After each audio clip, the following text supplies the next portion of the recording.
Right, my name is Adamus, and today I'll be lecturing you about monetary systems, and we will have a bit of, we will focus a bit more on central bank digital currencies, so you will learn what this difficult term means during the lecture. But yeah, I'll start off by giving you a bit of motivation. I imagine both of you have digital banking apps, and I presume pretty much anyone these days does. So you might have that's quite low resolution. You might have realized that in the digital banking app, you don't actually interact with the physical money, and you might think that this account balance is purely a digital form of money. And what I am saying is that there's a new type of money that is being introduced, which is purely digital, and that this is not actually true digital money. And over this lecture, I will try to help you understand why that's the case. And then further topic in the handbook will be on what are the implications of that. So there's no better way to understand this than to look at some historic examples of what monetary systems have been used in the past. So we'll start off with I'll skip the overview for the interest of time, but we'll start off with the most basic example. So if we say have two farmers, and one of them here she raises chickens and produces eggs. The other farmer, he grows tomatoes. Nobody wants to only eat eggs or tomatoes for the rest of their lives. So what they can do, if they produce more than they can consume, is they can naturally just exchange these goods. And that's what's known as barter and natural exchange. So it's really the most simple, the most basic type of exchange. The problem with that is that the type of resource that they are providing to each other needs to have value for the other person. So let's say that this lady farmer here, she doesn't need the tomatoes because she's, for example, allergic to them.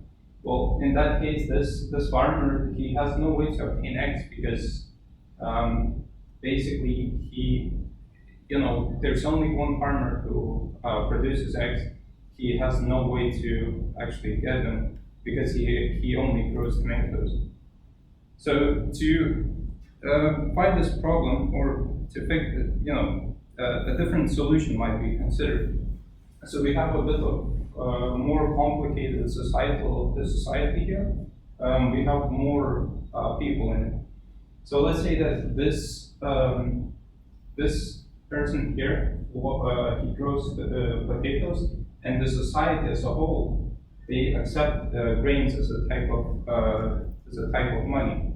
So they all consider grains to be useful in one way or another.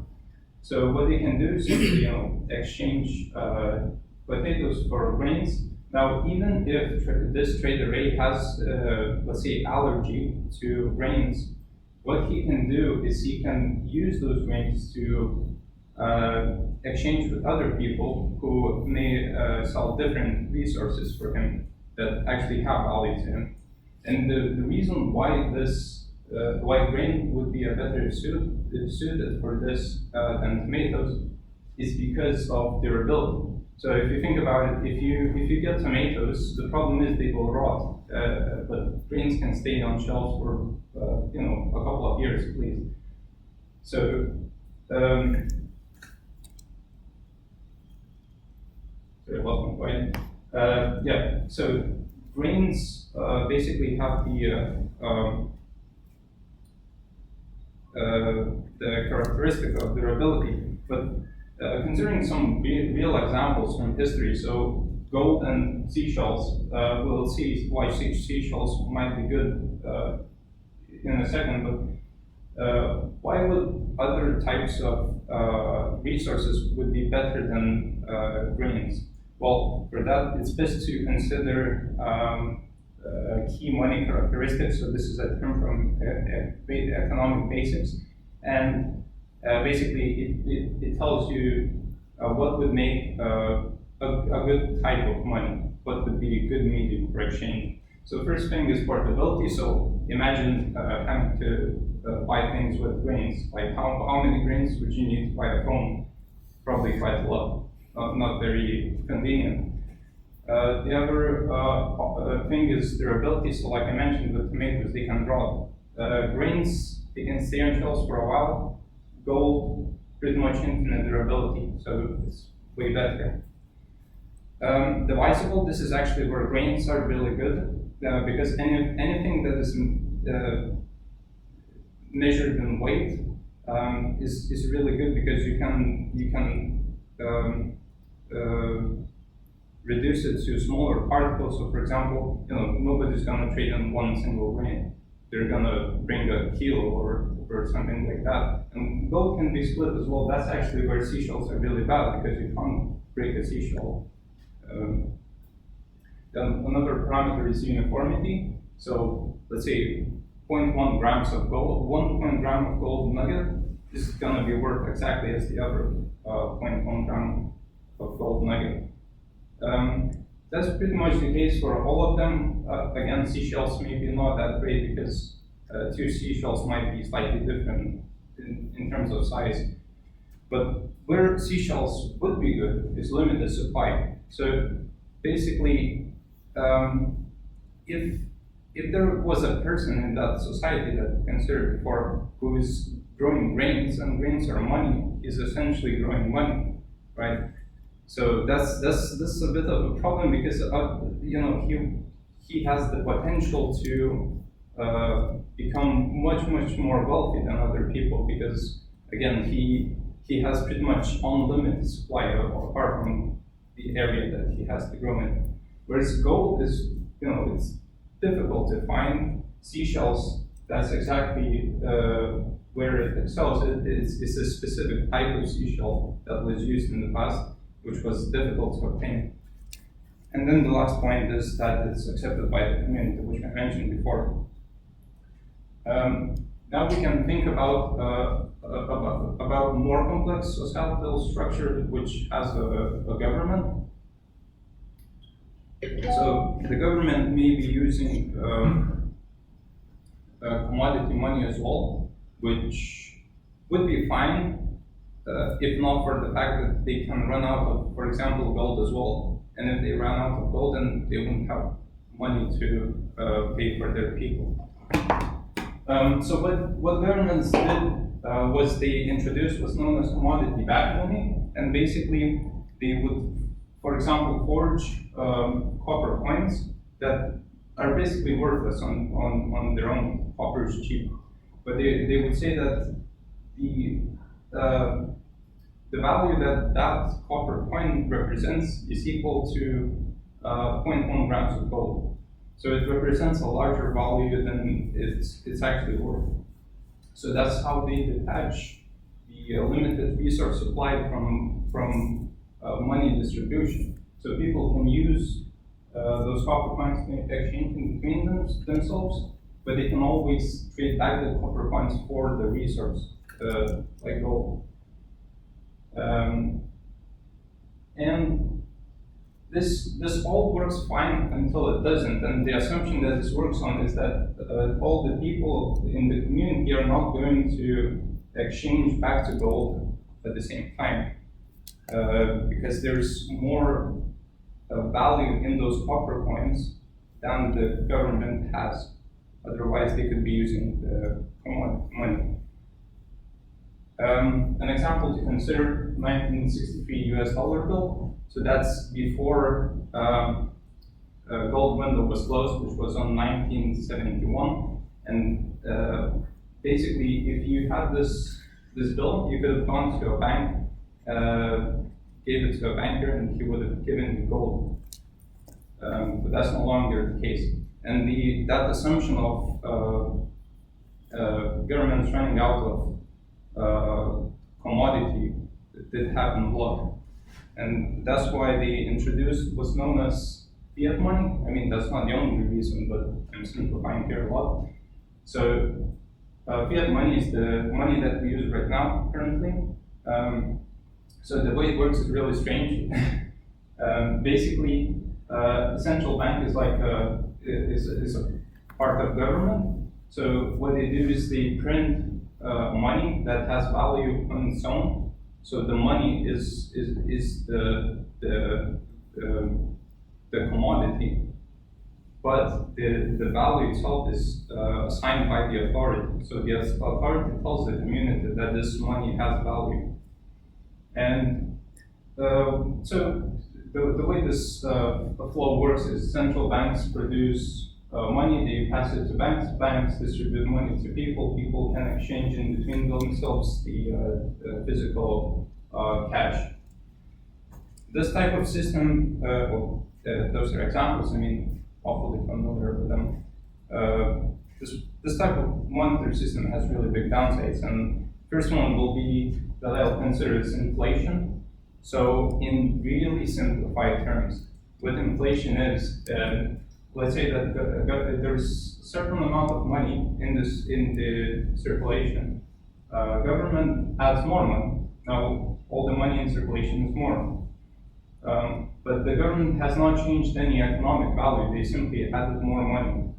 Now what happens is the buying power, which is effectively how much things you can buy for a given currency. So you could say how many baked beans can you buy for a pound, is inversely proportional to all money in circulation, which is more. So buying power is less, and therefore prices are higher.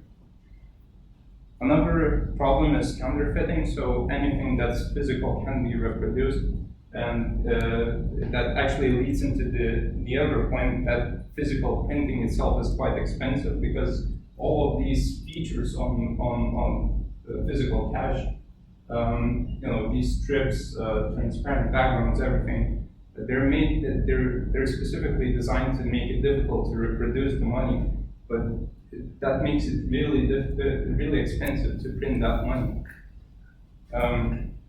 Now another problem is illegal exchange. So it's actually really difficult for governments to know where the money was exchanged. So for example, if someone was to buy a bunch of baked beans from Tesco or illicit substances on the street, the government couldn't tell the difference because they don't know that the transaction actually happened.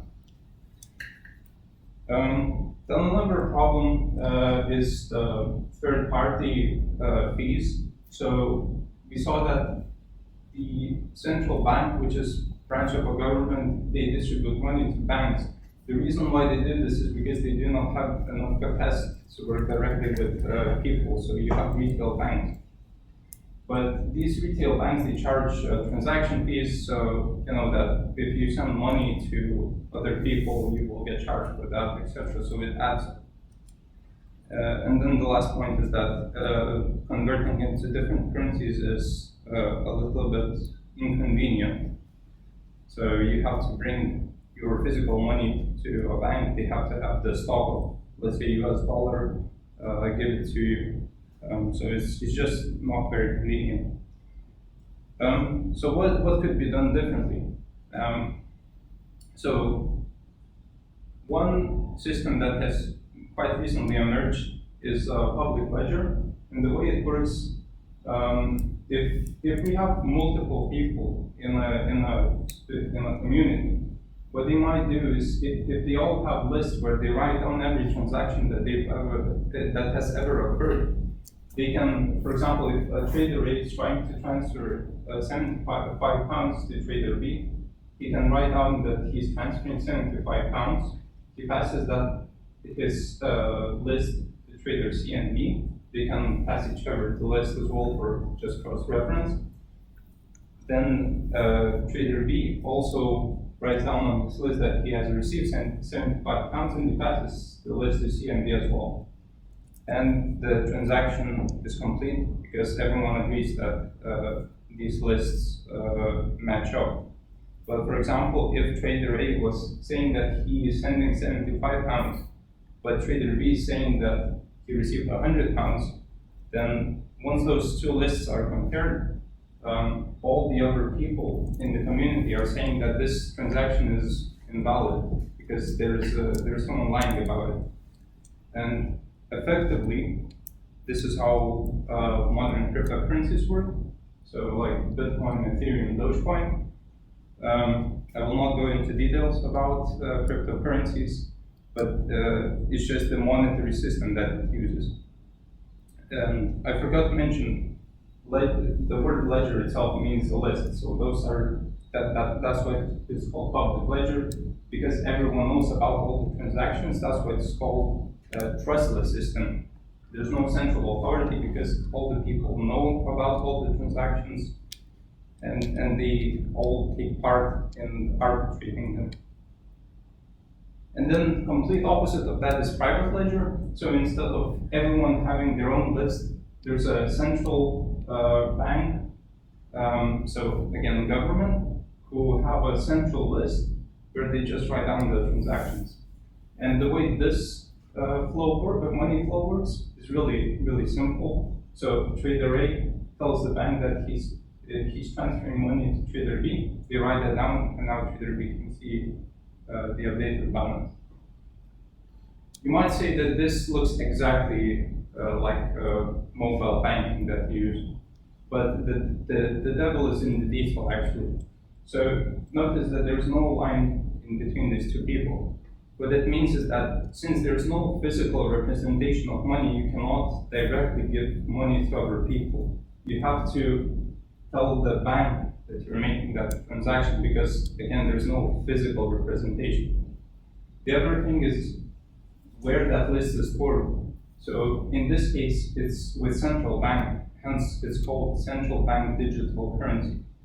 So the government is notified about any transaction that is ever made.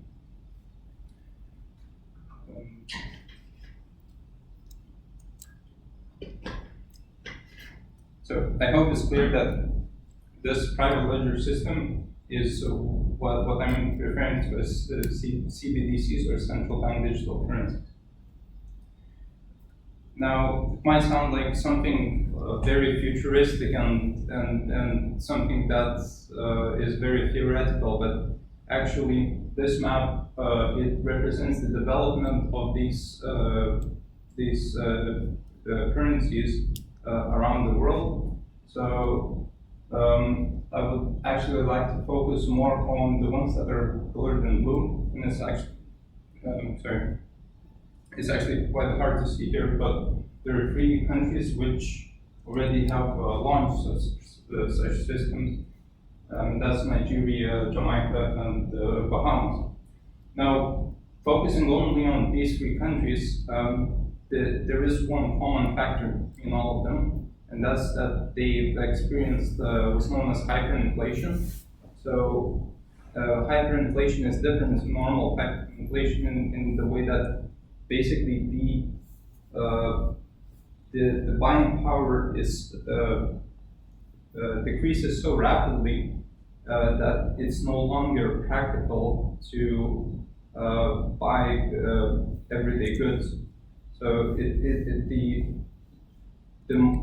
raise in prices is just so vast that people are no longer stable with their money. So what people started doing here was using cryptocurrencies because they're non-inflationary by design. The problem with cryptocurrencies, I said that it's a public ledger type of system, but actually public is not really how you should be thinking about it, because the way cryptocurrencies work is it's anonymous. So nobody knows who is actually making those transactions. It's like the internet. You don't know who's behind the username. So the problem is it's impossible for governments to tax those people using cryptocurrencies. and governments that are relying on taxes to sustain themselves, they run out of money. So what they did was they introduced central bank digital currencies to basically decrease the apparent effects of inflation to people, so that they would switch back to using currency that is accepted by their authority. This does not solve inflation, but it reduces the apparent effects of it. So that's a really important thing to understand. But thinking about the entire globe here, is that really a problem for Europe, UK, US, more developed economies? In simple terms, no. But there's a different type of issue that the governments are trying to address, because as you can see clearly, most of the developed world is colored here. So they're rushing to adopt these digital banks, central bank digital currencies, to solve the issue of illegal exchange. Because as we remember what I said before,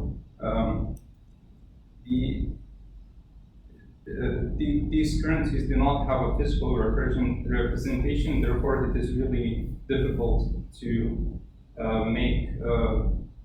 to hide money from government. There is another reason, and that's discussed more in the handbook. So just to summarize what we discussed here, so we raised the question, how is this any different to what's being introduced in form of private ledger systems? We considered some very basic examples of monetary systems like commodity money, and we've looked at how governments try to detach commodities from the economy.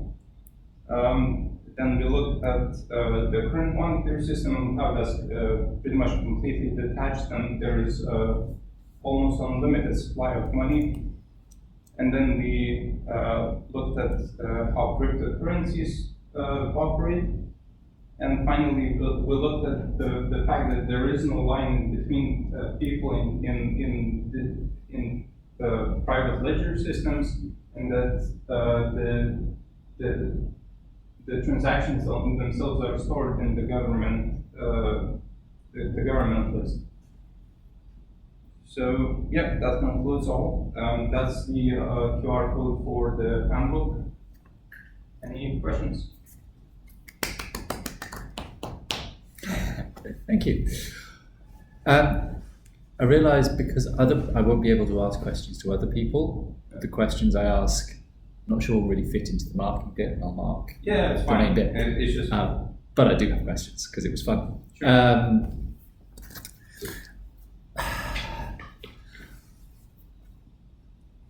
Surely a bank right now could use a centralised ledger as their method of tracking transactions with the people that are part of them. So what's the real difference between a bank using a ledger and a real CBD, whatever it was? CBDC, yeah. Very good question. So this requires a bit of more complete understanding. The problem is banks have a reason to exist in general. What they do is they provide services that governments couldn't, because governments simply couldn't handle all these different things that go into banking system. Yeah.